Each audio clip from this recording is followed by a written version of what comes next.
My name is David Webb. I live in Stockholm, Sweden. I'm on a small farm here. It's important to understand I am not giving financial advice. The book I've done has a greater purpose than that. I am not active in the markets. I'm not short the market. I am in things like farmland. I was managing public equities and ultimately hedge funds through the aftermath of the Asian financial crisis, the lead up to the dot-com bubble and bust. And I noticed that fund flows were very large relative to the size of the US economy, for example, or the global economy. So I started to look at the scale of money creation by the Federal Reserve, and I developed the insight that the Fed was actually influencing the financial markets, which no one would be surprised at today, but at that time it was considered conspiracy theory, even by my partners. This was something I could not talk to people about, but I began studying it myself. And I saw that in individual weeks, the scale of new money created was on the order of 1% of US GDP or more. Now, what that meant, given that the US economy was growing at maybe 3 or 4% in a good year, to have money creation on that scale in a single week, it meant that the money creation was far outstripping any real economic growth. So the transmission mechanism for money creation into real economic activity was breaking down.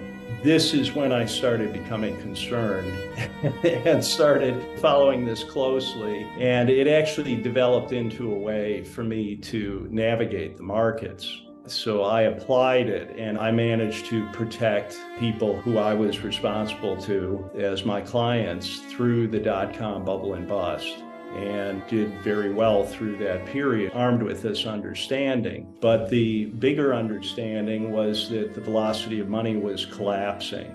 And I knew at that time, this is over 20 years ago, that we were headed into something like the time that the world experienced through the period of the Great Wars and the Great Depression, because this kind of velocity of money was occurring at that time. So I went into this deeply and studied everything that was happening leading into the 20th century, saw that this provided the best analogous period for understanding what we were entering then. So I have followed this very closely. I have applied it in my work, in what I was doing. So I had an effective understanding of it. The important thing to understand now is that the velocity of money, which is the relationship between economic growth and money, or money creation, money supply, has broken down and is now at a lower level, velocity of money, than it was at any point during the Great Depression and the World Wars. So I believe that this is actually the profound underlying reason for the many things that we are seeing geopolitically.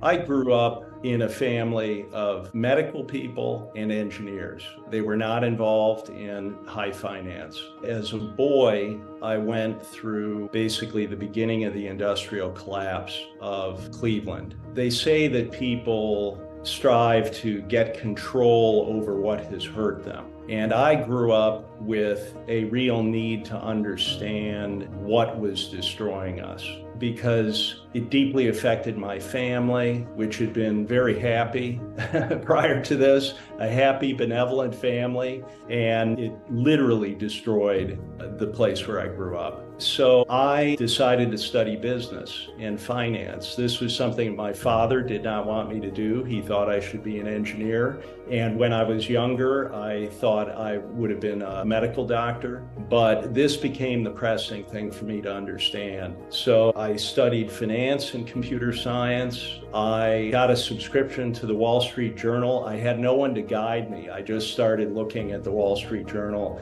and I noticed these tombstones which announced the big mergers and acquisitions deals or financing, that all these firms were in New York. So I decided at a young age I needed to go to New York, and I got a job with a computer services firm. I could program. I had studied systems analysis and finance. So in this first year as a young guy, I went into perhaps literally every financial firm in New York City with the sales teams. So that helps a person, I think, to begin to understand things on an intuitive level just by seeing things. It's not so intimidating once you've been into these places. Things are intimidating if you've never encountered them. So that all happened in my first year. And then one of my clients, which was a mergers and acquisitions group, their two analysts were leaving. One was going to Harvard Business School, the other was going to the London office, and the sales guy that I worked with on that account came back and told me that they needed someone with a background in finance and computers, and I realized at that time that was going to be me. So I talked with my wife about it. I showed up at this office so early. The next day, nobody was there. I had to wait about an hour for people to start coming in. And they were shocked that I thought that I had any business suggesting that I could work there. They proceeded to put me through a shocking, stressful morning. I was ushered into one of the senior vice presidents who listened to what I had to say, and then he said, well, you better be sure you want to do this, because if you fuck up, you're gone. By the time I left, I thought maybe this wasn't such a good idea. I probably shouldn't have bothered. You know, sure enough, they called back. They needed me because I knew how to do things. So I worked in M&A, mergers and acquisitions, for 5 years in this firm. It was working literally around the clock, sometimes for days with no sleep, or maybe just lying on the office floor for half an hour to get up and continue. So I learned to deal with a lot of stress with little sleep through this period of time. And then I managed to move to what was then the biggest private equity firm in the world by an order of magnitude. I chose to go there rather than stay. I had another offer from a mergers and acquisitions group at LF Rothschild that would have been for about twice the compensation, but I sensed that there was going to be a crash of some kind. And a month later was Black Monday, October of '87, and LF Rothschild was wiped out, lost all of its capital. I really went to this private equity firm because when you're doing M&A, it's basically being a glorified salesman. You're an agent. When you're in the shoes of the private equity investment firm, you are the principal. It's a different kind of due diligence and analysis. And I was there for 3 years, but it was a very intensive 3 years. And shortly after I had started with the firm, I ended up running the acquisition of this long-distance telephone company. I handled all of it because the partner on the deal had difficulty with stress, and he literally went home and stayed in bed for 6 months. I handled all the due diligence, which was very complicated, and the financing, and it ended up being the largest capital gain in the history of the firm. But it was very stressful for my family because, once again, I was working around the clock. I would get up to negotiations on Saturday morning, late into 3 a.m. Saturday night, sleep for a few hours, start again on Sunday morning. This went on for 9 months. When it was over, it took a few months, but my wife eventually said to me, you know, if I knew our life was going to be like this, I wouldn't have signed up for it. And that just crushed me. I got out a road atlas of the U.S. We went through it page by page and just thought about where could we go. Where could we be happy? I couldn't stay in that. There was a possibility I would go to their London office, but I knew that would even be more intense. It would just be more of the same. Once I've done something, I don't need to keep doing it. I learn what I have to learn from it. I think I am different than other people in this financial world because I actually don't care about the money. That is not why I'm doing it. That should just kind of fall out of what you're doing. And you don't need a lot of it. There's no reason that you need more and more and more. I was always driven by understanding things, and that actually gave me an advantage. I understood things that other people didn't. So ultimately, we just decided to go back to Cleveland, where I grew up, and we bought a house that was within the sound of the church bells where my grandfather's house was. My memory from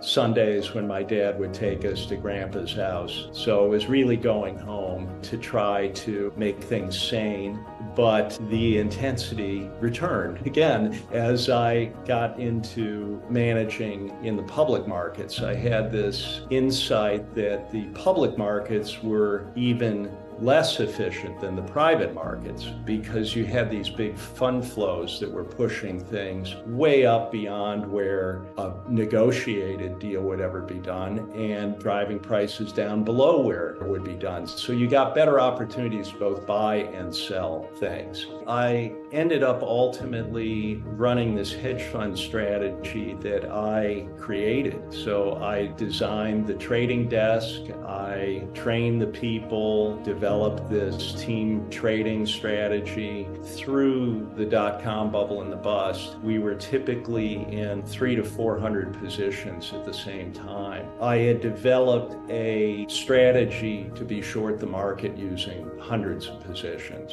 so that all these crazy dot-com stocks, no one position could kill us. But with all of these positions, we had a kind of visibility into the market and the fund flows and what was happening. We were doing exceptionally well. People couldn't figure out how we were doing so well. So we had these consultants coming from literally all over the world, flying into Cleveland and coming to the office. The macro thing I was looking at was this rate of money growth. It's always growing, whether it was accelerating or decelerating. And I knew we had maybe a day or two lead time once I saw the figures to get positioned ahead of the market rolling over or the market accelerating upwards. And other people didn't understand this. Even if I explained it to them, they didn't want to hear about it. They didn't know how to apply it. It was like that. In addition to that, I've always operated with a mental model of what is happening in the world. And I suppose I'm different than other people in that the things I pay attention to is what does not fit my model.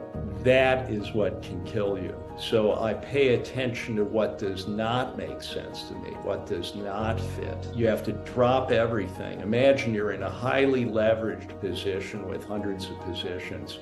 When something comes up that does not fit, you pay attention to that immediately. So the trading room was a newsroom, a research operation. So we paid attention to things second by second, and we would dig into things that did not make sense. So through this period of time, I also started changing, I think, as a person, because I was seeing things that were not in the narrative, the news narrative that people were accepting about what was happening. So I knew that economic data series were being changed. This is after September 11th, as well as all the disconnects around September 11th itself. So it was the beginnings of my becoming a kind of activist, although I didn't know it. I wrote quarterly letters to my clients. So I assembled things on my my desk. They would accumulate.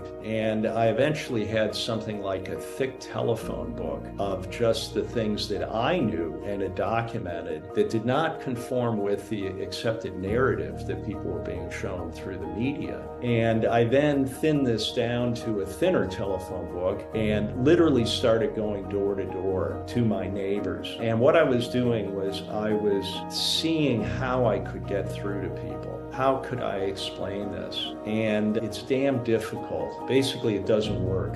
I decided that maybe my neighbors were too well off to be able to hear about this. So I actually went out to a poor area, and a guy was sitting on his front porch, and he was interested in what I was doing because I was still in a business suit. I explained it to him, and he just said, "Good luck, man," in this voice of someone who really knew already and had a kind of resignation that there wasn't much you could do about it. So it's been a long journey for me, trying to expose things. I was expecting that there were going to be large-scale insolvencies after the housing bubble. I was aware of what happened during the housing bubble and how that was engineered. In 2003, I met with George Soros. I showed him a chart of the growth in asset-backed securities. And I told him that this would be the basis of the next bubble and collapse. And he said to me, "You're crazy." So he either did not know that or he did not want to acknowledge it at that time in 2003. So what was happening was tremendous growth in the derivatives complex. So I started becoming concerned about derivatives in the very early 2000s, in the aftermath of the dot-com bubble. At that time, the derivatives complex was about twice global GDP. By 2007, it was 10 times global GDP. That growth in maybe 5 or 6 years.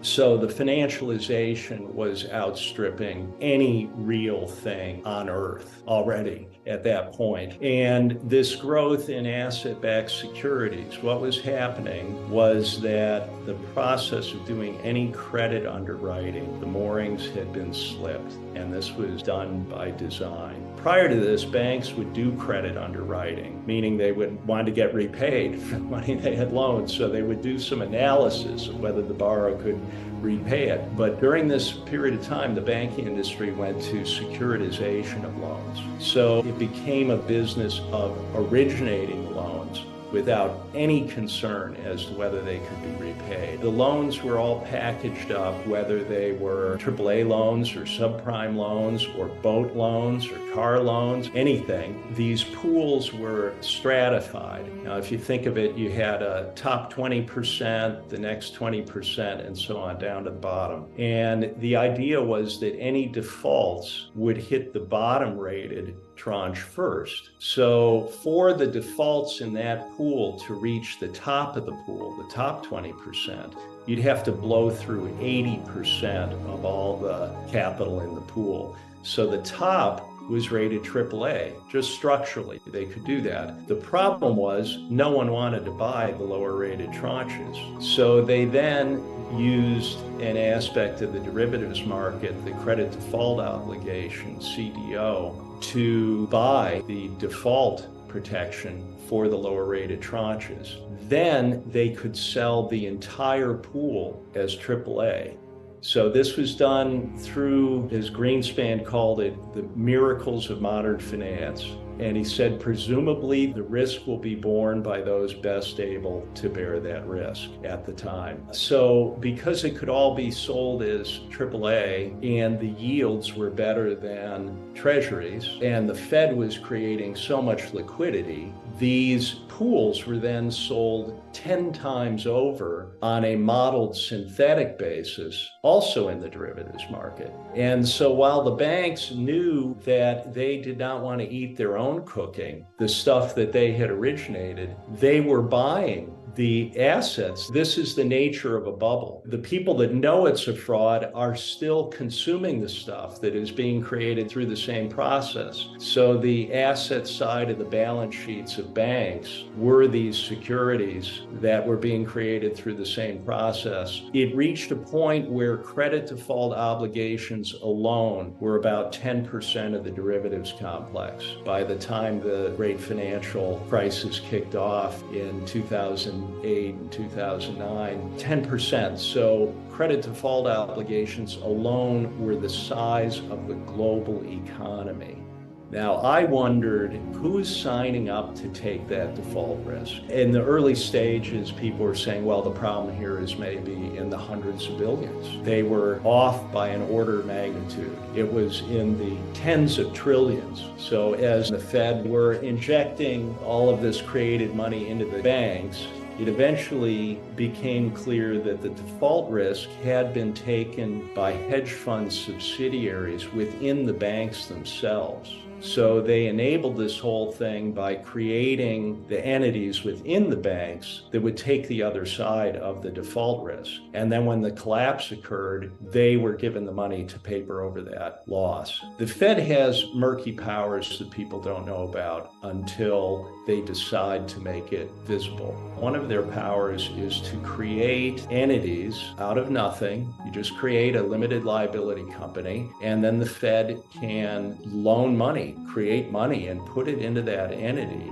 It's completely off balance sheet. It doesn't have to be disclosed anywhere. But in this case, they did. They created something called Maiden Lane, which is a street I sometimes walk down in the southern district of Manhattan and the financial district. So Maiden Lane was extended this created money to buy these problematic positions out of the banks, take them off the hands of the banks. And there was so much of this problematic stuff that they then created a Maiden Lane 2 and a Maiden Lane 3. And who knows what else was created that we were not told about.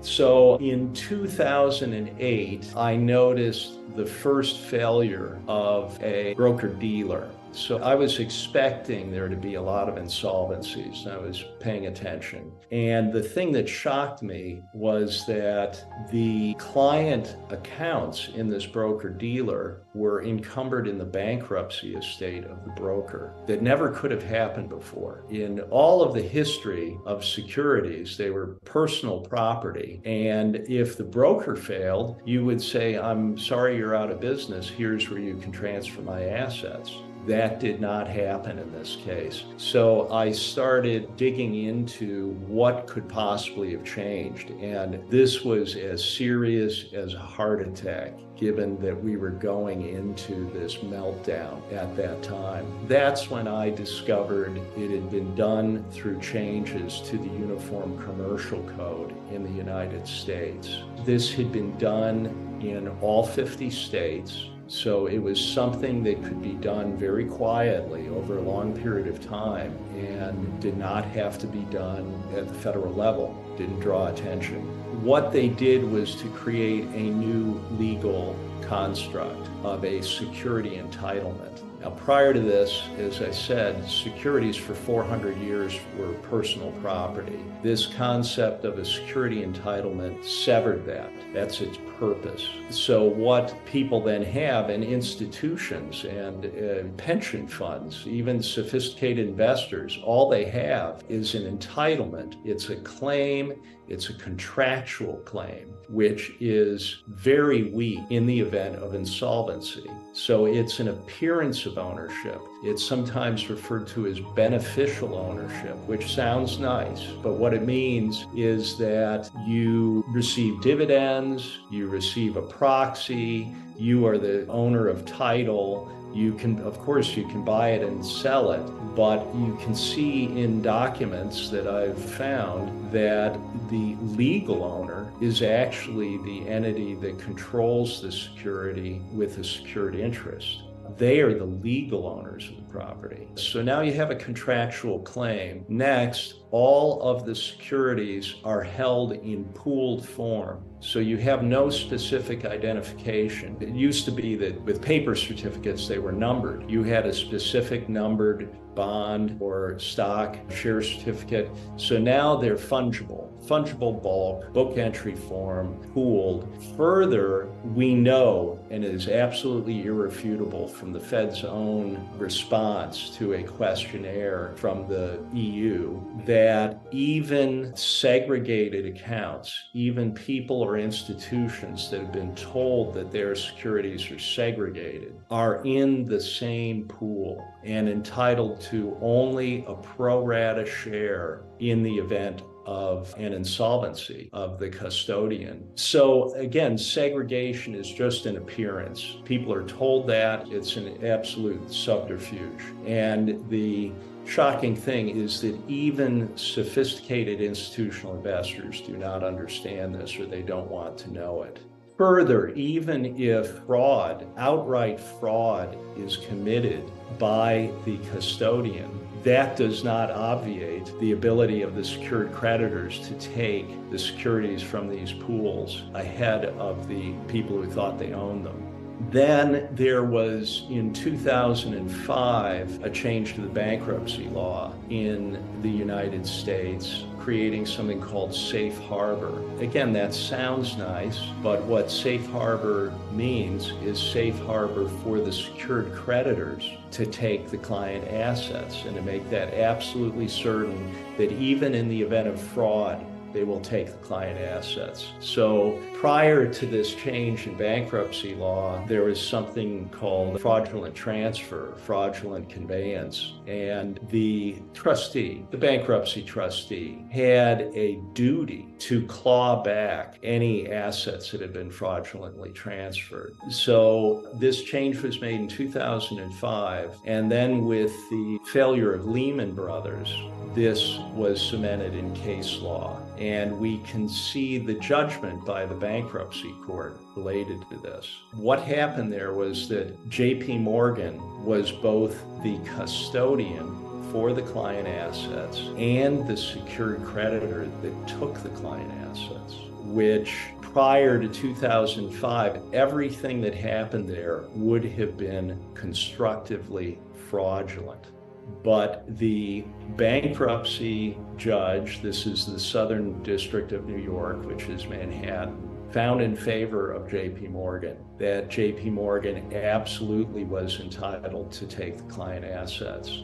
The only question was whether JP Morgan was an entitled person, basically, to take the client assets. This is an important point because it's not all secured creditors that have this power to take the client assets. It is only the very biggest banks that are entitled to take the client assets. So they don't want anyone else elbowing in there to take anything. Only they will take them. And in this judgment, the judge asked the question, is JP Morgan a member of the protected class? Used explicitly those words and said quite obviously, as one of the biggest banks in the world, biggest financial institutions, JP Morgan is quite obviously a member of the protected class. To see this in a bankruptcy case law from the court, I think that's pretty strong stuff. It's like that document directly from the Fed provided to the Legal Certainty Group. This is hard to refute. A custodian has the records of who owns what. It's in their books and records, but that's all it is. It is the records. The system has been changed so that the property itself is then transferred up to a higher level and held in pooled form. So you deal with your broker to execute a trade to buy or sell something, and you get a representation of an account that shows you what you have in it.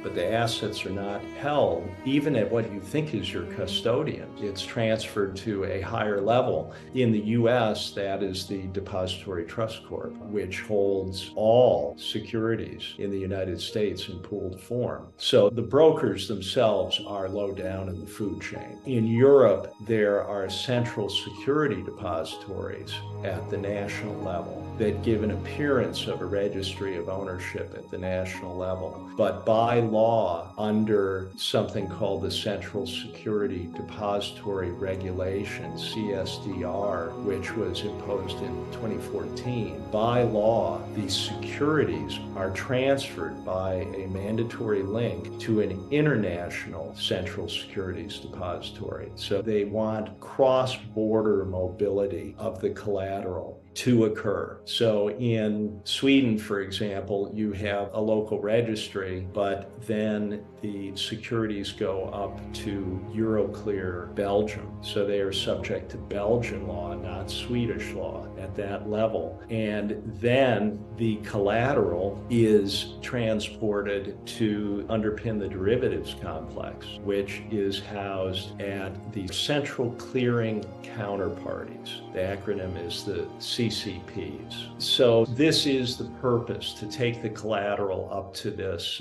central clearing counterparty level. And we know from a BIS document that is now over 10 years old that the systems are in place for the movement of this collateral on a global basis nearly instantaneously, especially in a crisis, to be swept to meet the collateral demands of the system, the secured creditors.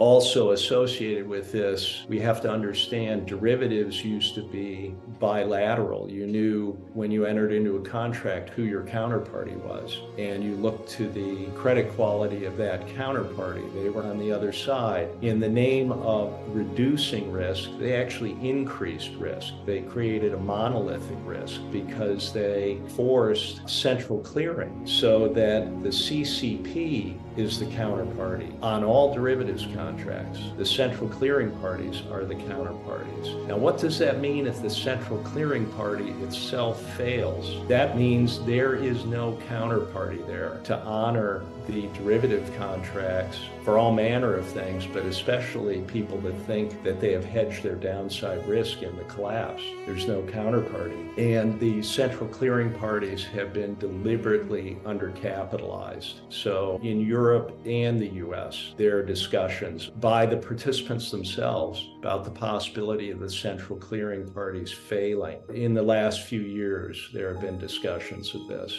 And if you look at DTC itself, which houses all the securities in the U.S. securities complex and is the central clearing party for most derivatives, they have discussion of how they will start over again when the central clearing party collapses, and explicitly that they will not put more capital behind it, but they have pre-funded the startup of a new central clearing party when one of the existing ones fails. So it's essentially planned, and the entire capital base of depository trusts, so essentially the entire U.S. securities complex, is housed there in all derivatives. The entire capital is $3.5 billion.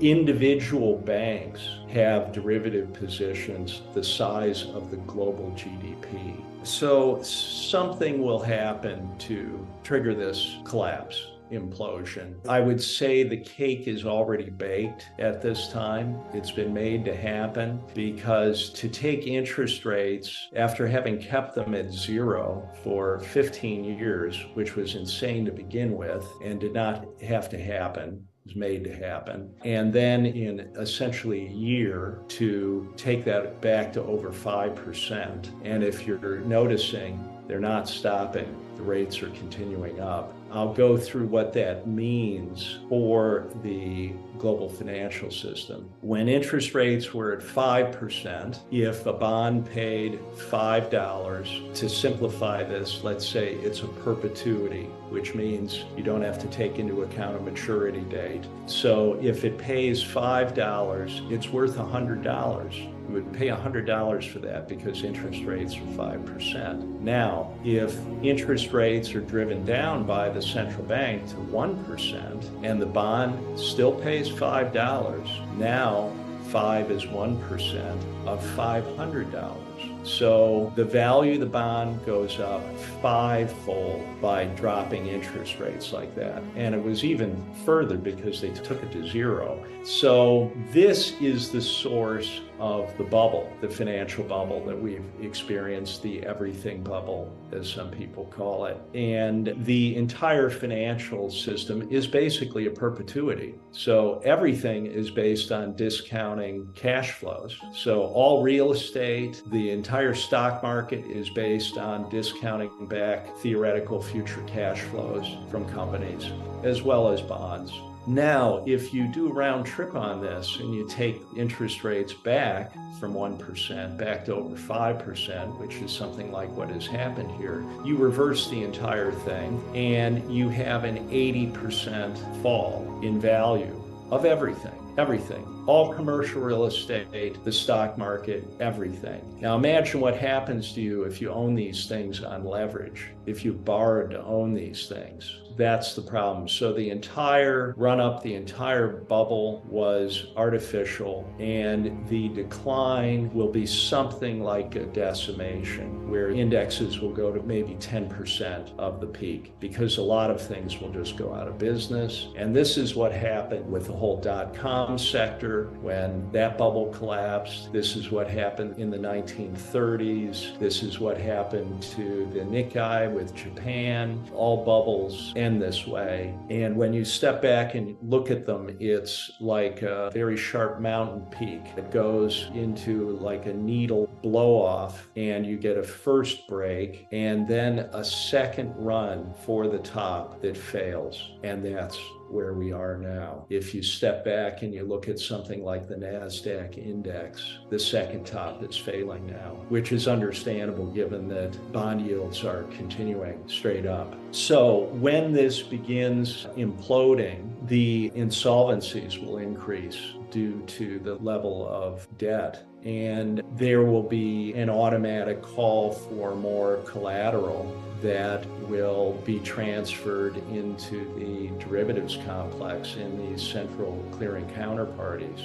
But the central clearing counterparties are themselves likely exposed to the collapse, because I say to people that you may think that you've hedged your exposure to a decline here, but you've done it through the derivatives complex. So the risk is in the derivatives complex. It doesn't disappear, it doesn't go away, it's all there. And this pain will accumulate in the central clearing counterparties, and then they will fail. And they're basically telling us they will fail. And when that happens, the people that thought that they had hedged their exposure, included the most sophisticated institutions and the pension funds, will have no protection. And the secured creditors will take all of the underlying stocks and bonds, which then gives them control of all public corporations. And once you control the capitalization structure, you then control all of the underlying real things. So this is something like what happened in the 1930s when there was distress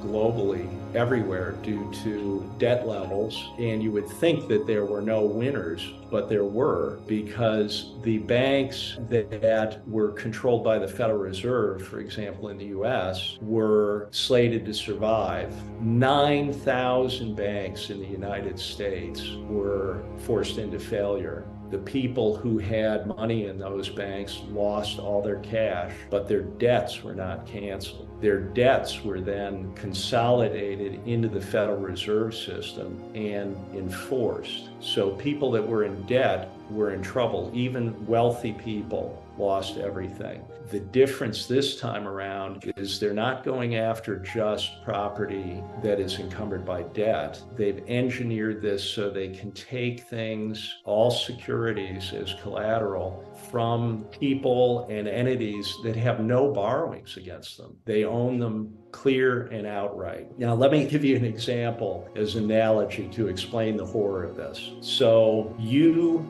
have bought a car and you paid cash for it. You think you're being very conservative. You have no debt against the car. But unbeknownst to you, the dealer continues to control your car as collateral. You're not told this. The dealer uses your car and all the other cars sold by the dealer as collateral for his borrowing in his business. Now, the dealer goes bust, and only certain secured creditors are empowered to immediately take your car and all the cars ever sold by the dealer without any judicial review immediately. When I describe this to people, they get worried about their cars. This is not about your car. This is an analogy for what has been done. It's much worse than this being about your car, because it is literally about the entire securities complex globally. So it is not about your insolvency that causes the loss of your assets. It's the insolvency of the people that secretly used your collateral as their property without telling you that or disclosing it.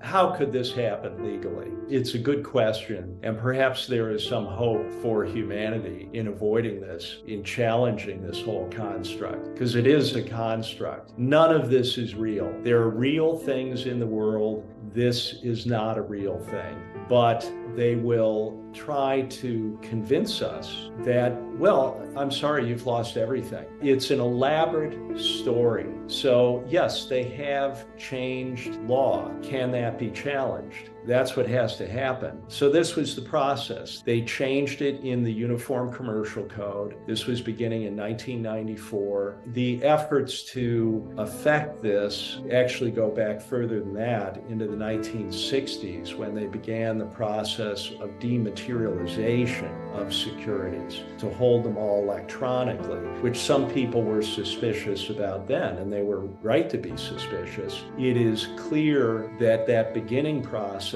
was literally run by the CIA. And this is not conspiracy theory. The man who was charged with forming the Depository Trust Corp to do this, in his own memoir and in interviews, discloses that he was a career CIA operative from the time he was a young man. So there was a grand strategic purpose behind this. They've been able to do it because it has been run from the highest levels of the U.S. government. So the involvement of the CIA, then when this construct of the securities entitlement was put into the Uniform Commercial Code, that was pushed through all 50 states, done quietly. That change was made in 1994, so it took maybe 10 years to get it done in all the states. Then they changed the bankruptcy law in 2005, and then it was ready to go with the testing of the Lehman Brothers case in 2008. So there's a plan that's executed over decades to do this. Then they began a process of harmonization, which was to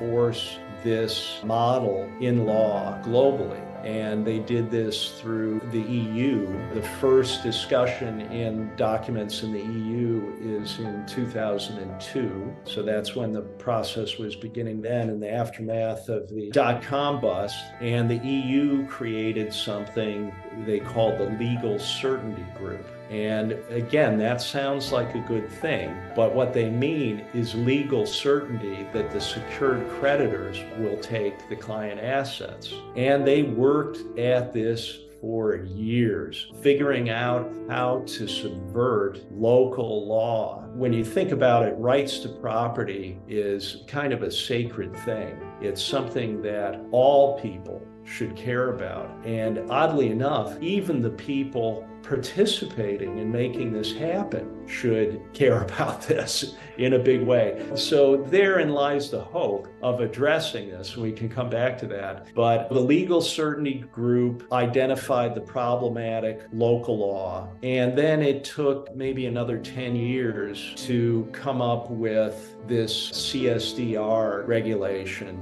Central Securities Depository Regulation, in 2014, that mandated the transport of the collateral from the local or the national level, central securities depository, where people think they own their things outright, their record of ownership is there, and the securities are transferred up to this international central securities depository level and then on to the central clearing counterparties. So it has been done in law. It's been done legally. It must be attacked legally. It must be dismantled legally.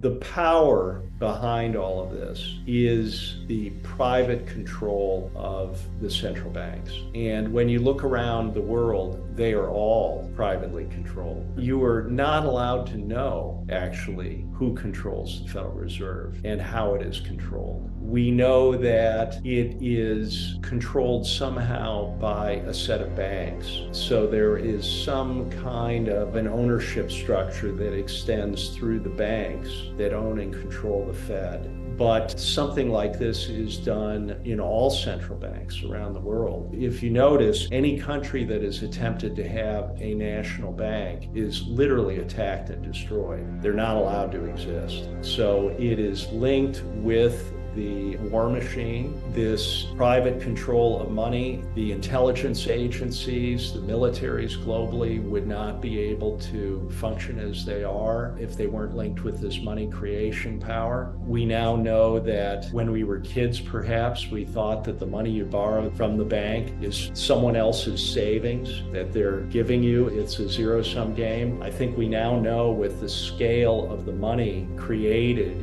during the COVID period that that is not the case. The scale outstrips any real world activity, and it's just created out of thin air. So this is the power that controls everything. They control all political parties, all governments, all the major corporations, the media. And this was the case leading into the 20th century. In this period when the velocity of money was collapsing, that is basically a collapse of their control system. The money is a very sophisticated control system because it requires almost no energy input. People are directed by chasing money incentives. But this power through chronic overuse, when it reaches this point where no matter how much money is created, it's not translating into actual economic growth, then it goes into a financial bubble, and then you get the major collapse of the whole system. Then they must have a plan to stay in control through that collapse, which will require physical control over people through the reset, because the money control system has broken down. So this is why you have a period of terrible instability. So as we were entering the 20th century, velocity money was collapsing, then the Qing dynasty collapsed. It's a global phenomenon that ended dynastic rule in China. Then in the period 1914 to 1918, the Turk-Ottoman Empire collapsed, the Austro-Hungarian Empire, the Russian Empire,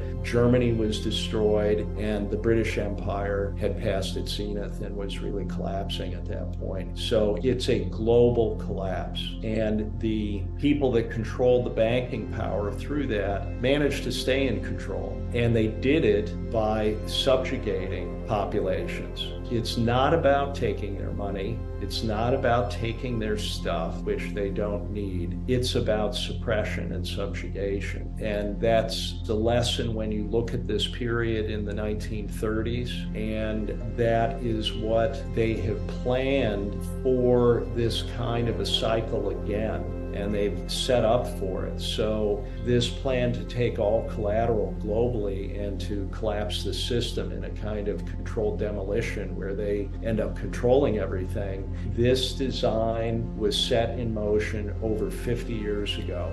It may have had a longer planning horizon than that, but we can see actual concrete steps beginning in the 1960s with dematerialization.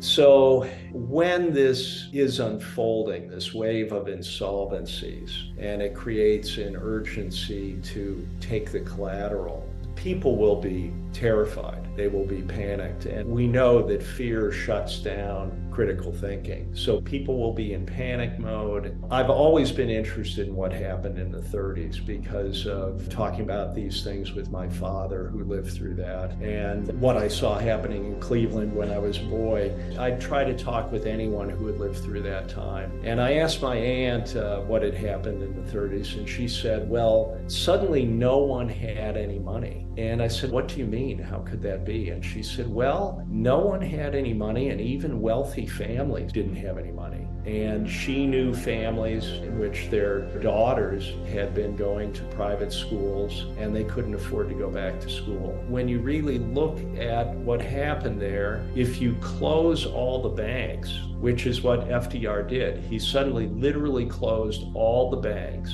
and then only certain banks were allowed to reopen, which were the ones controlled by the Fed. Well, then suddenly no one had any money. It's not hard to imagine when it's all just shut down suddenly. And then you have the problem that there was a drop in price level, drop in activity, and they kept the economic activity very suppressed for years. And I know that from family history through the 30s. My grandfather's engineering business, I know from a family letter by 1936, which was 3 years after the banks had reopened, there was still no business. 3 years later, they managed to get through this, both sides of my family, because they had no debt. People were more conservative then, but it was very difficult. Now, the other thing that happened was the Federal Reserve was set up with a kind of inevitable logic that they would have to take the gold from the public, which was, of course, the monetary asset backing everything then. So the gold of the public was confiscated under the complaint that the public was hoarding the gold. But then what did the Fed do with it? The Fed hoarded the gold and did not use it to expand credit. They kept the conditions tight. So what do we have this time around? Gold is not the underlying collateral in this system. It's all securities globally. So they will be taken under the argument that, well, we have to save these systemically vital institutions so that we can restart the economy again. How could we restart the economy if they are not protected? So that will be the reason given. And it's like a game of Monopoly where all of the pieces,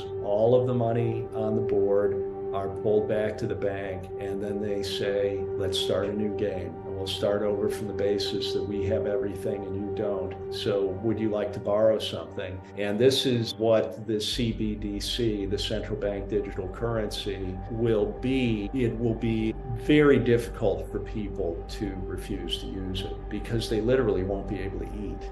They will have an app they can download. This will be the help. This will be the cavalry riding to the rescue. Just download this app and you can load your phone with some currency to allow you to go buy milk.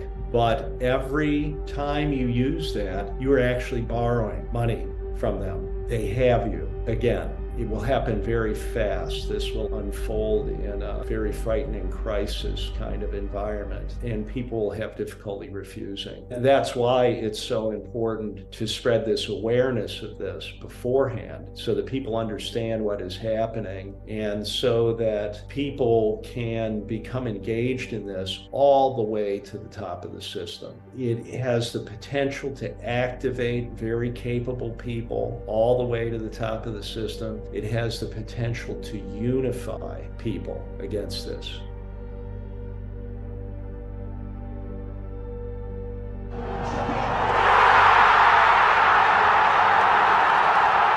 What I tried to do with this book was to stick with things I absolutely know and to make it a kind of whole in terms of allowing one to see irrefutably the whole thing with the aim of pulling it out on the table so that everyone can have a good look at it, including the participants, including the people that are making it happen. I have the premise that this is largely being done unconsciously, that the end result of this has not really been fully understood by the participants, and that perhaps even the people at the very top of this do not understand what is about to happen, and that they will be destroyed by their own hand if they do this. So it's the result of a kind of inevitable logic that they have to control everything, that has now been taken to the ultimate degree where one can see, while it's an intelligent design, it is literally insane to actually do this, because no one wants this. And that the people that have inherited this ownership layer at the very top, they did not design this.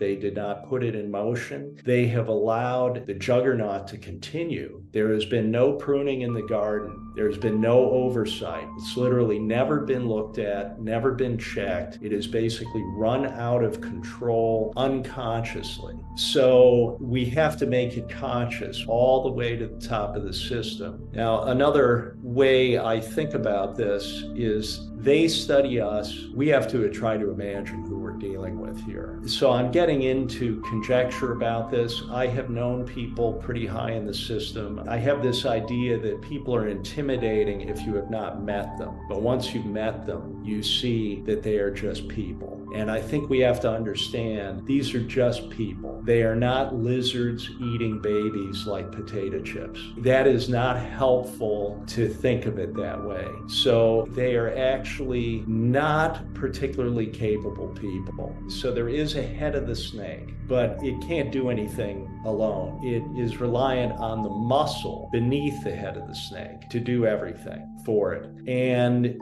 that part of the purpose of this is to push this awareness up to that muscle. Now, what would that look like? It might look like people that control corporations that are doing all the work to implement this, that would realize when they see this that they didn't know anything about this, which means they do not actually have a place at the table. How might that affect their thinking? Could they have some interesting conversations with someone when they're asked to do something? Could they perhaps decide to withdraw participation? That kind of thing we need to happen. So we have to reach people at high levels in this system. Another principle is that there's not just one head of the snake, it's like a hydra. There are lots of heads. And if you cut one off, another one grows back. So you have to be able to show the entirety of this, because they only understand one piece of it. So this is like a mirror to be able to see concisely the whole of where this is going, so that you can address the many-headed hydra. You know, people consider that the CIA and all the intelligence organizations are much like that. As I said, the garden has not been pruned. There's been no oversight here. So they're all running within their missions,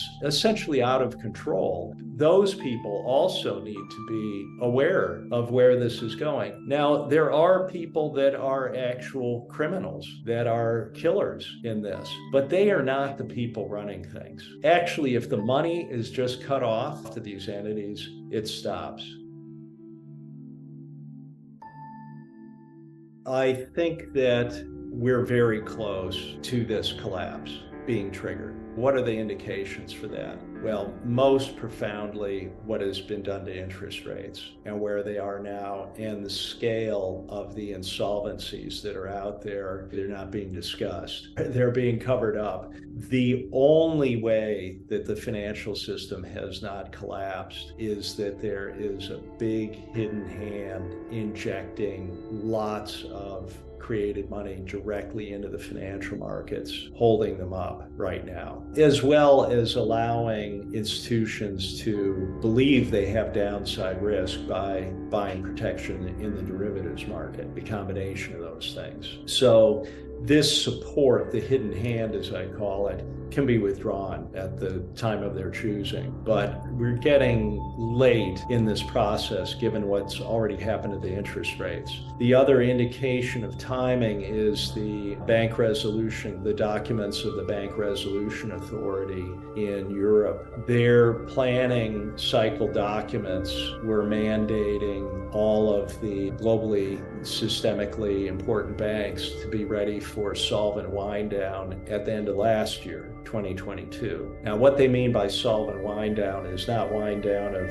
the entire bank on a solvent basis. It will be parts of the bank that will remain solvent. But they've literally mandated that they have to be ready, the biggest banks, to go flat on all of their derivatives positions in a controlled way suddenly. So they've prepared for that. That is operational as of the end of last year. Now, in this year's planning cycle document, they are saying that they are on track to have completed all their work by the end of this year, 2023. So these are indications. To give you another idea of the seriousness of this, they've been running these trilateral exercises with Britain and the EU and the US for 6 of the 7 past years. I think they may have missed a year during COVID, but in these exercises, from the US side, the participants are the US Treasury Secretary, the chairman of the Federal Reserve, the chairman of the FDIC, the heads of all these entities in this exercise, which I've never seen before with anything. So they're very, very serious about this. And these exercises are about assuring the cross-border transfer of the collateral when the banks are put into wind down.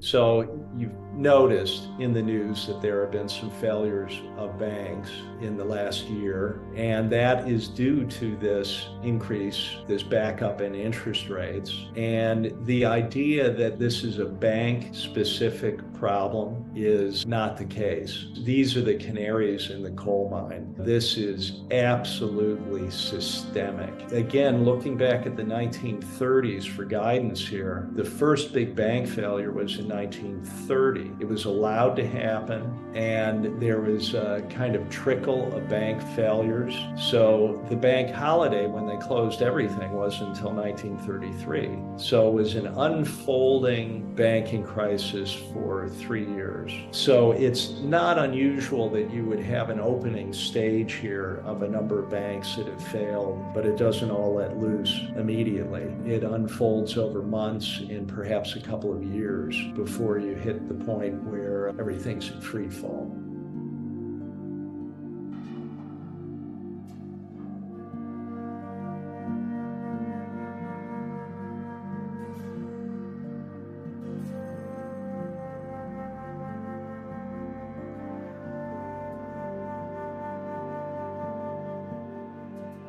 Well, how could things be better here? How could this go well? We have to imagine that. It seems to be overwhelming, but the first step is to get this awareness up to the highest levels so that people realize we don't want this to happen. It's been taken to an insane extreme, and it's not going to go well for anyone. Then people are left with this idea that, well, everything will just collapse. And I don't believe that at all.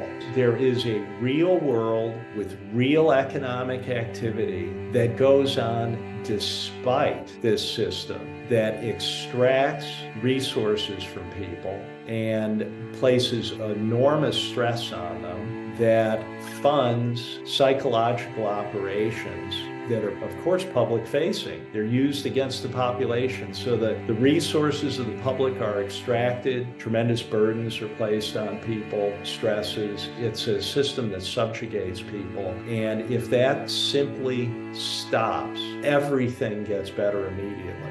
Now, how could things be different? Central banking should be a public utility.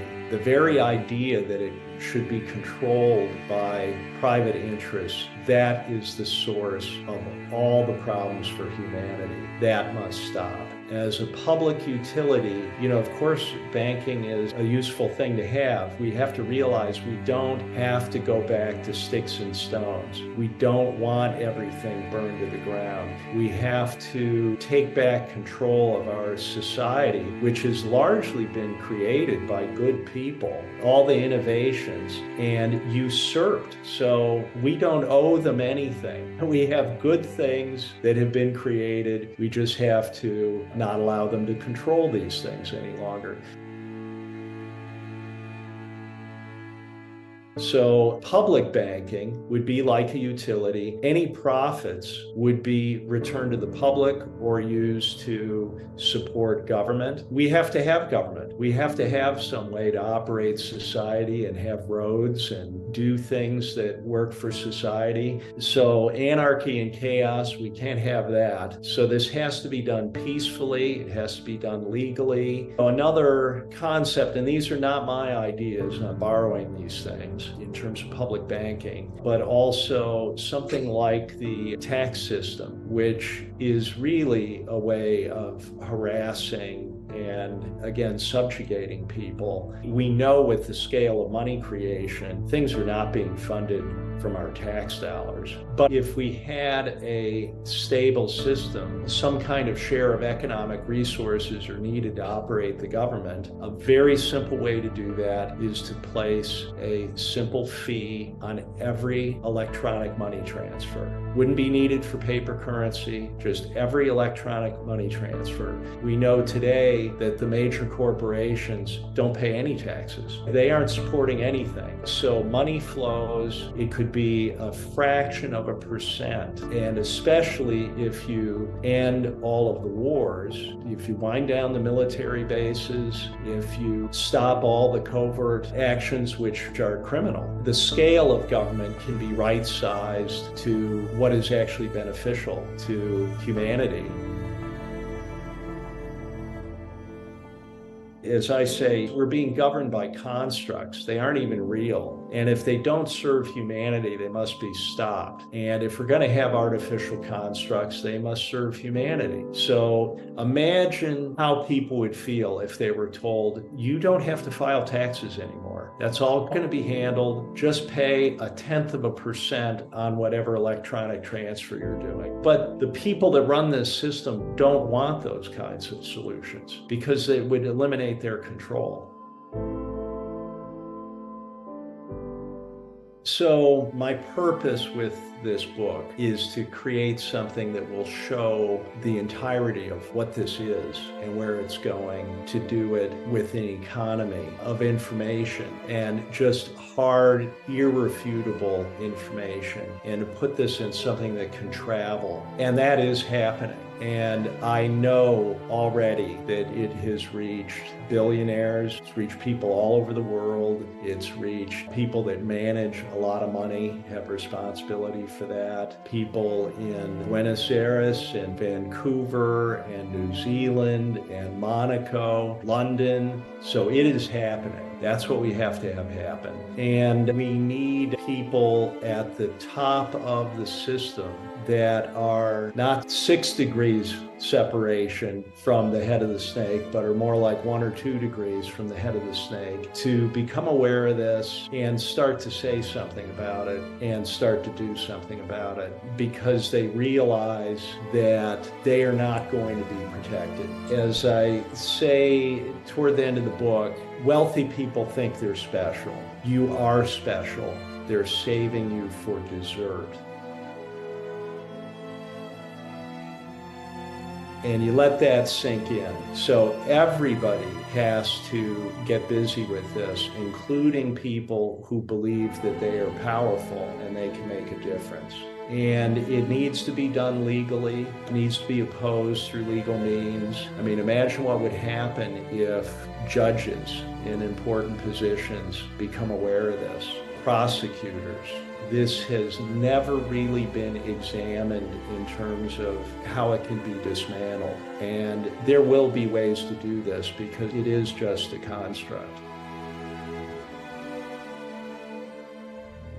So in terms of advice to people, and again, I can't give you financial advice. I don't know your personal situation. I would start by saying that your happiness is important and the happiness of your family. And you should not let financial considerations cause you to do something that will drive your family into despair. You have to be able to get through these years. But if there are things you can do that might actually give you a relief of stress, you should consider doing those things. And one of those might be to eliminate all debt. So you have to get over this notion that you should use borrowed money to control more stuff. They want you to do that because when the price level falls, you won't be able to service that debt. So you take advantage of this time remaining to sell things to pay off your debts. It doesn't make sense to have money in the financial markets when you also have debt.